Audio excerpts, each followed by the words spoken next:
Hello mga idol! Today's vlog, magluluto tayo ng bagoong na aramang guys.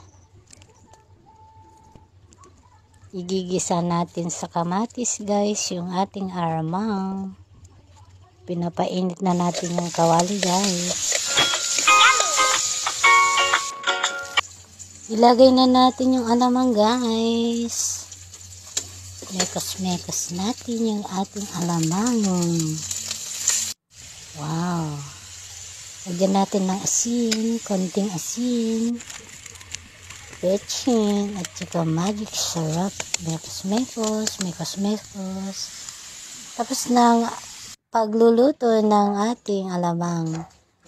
Kanina, pinaano ko na siya guys. Pinabaho ko na. Ayan guys, oh. Nilagay ko sa garapon, tsaka may natirang konti. Ayan, ulam ko ngayon.